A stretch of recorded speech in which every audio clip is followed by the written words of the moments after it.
واش عادي ما نكونش عارف راسي اش غندير مور الباك؟ هذا السؤال طرحته علاش هذا العام كان جا عندي واحد التلميذ سميتو انس، جابتو لا مامون ديالو واتصلت بيا وكتقول لي راه مشكل عند ولدي. شنو المشكل عند ولدك؟ ولدي راه ما عارفش شنو يدير مور الباك.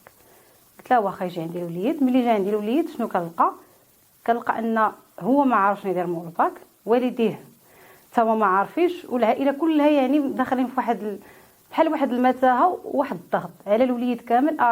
راه ما عارفش يدير مور الباك.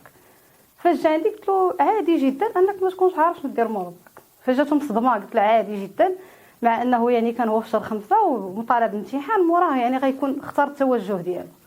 قلت له عادي جدا انه ما يكونش عارف شنو يدير مور الباك. علاش خصو ضروري يكون عارف؟ علاش خصنا ضروري نكونوا عارفين شنو نديرو حنا قبل الباك؟ هو الان اللي ركز عليه هو الامتحانات ديالو تيدوز الوطني، ومن بعد ان شاء الله غادي تجي الطريق يعني بوحدها غنعرفوا شنو يديروا. وهذا السؤال هو صحي. عادي انني ما نكونش عارف شنو ندير مور الباك.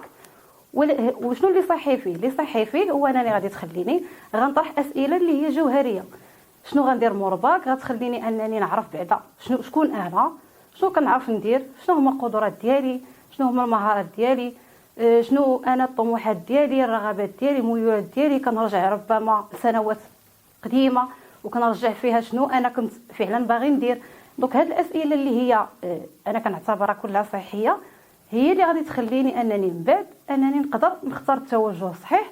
وماشي ضروري يكون الان او لا حتى مثلا في شهر 7 او لا في شهر 8.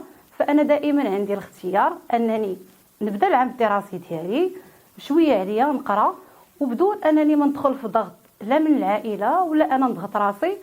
وبالتالي انني كناخذ الوقت ديالي الكافي انني نقدر نخطا. هذه فقط تجربه، عندي الحق نخطا، عندي الحق نجرب.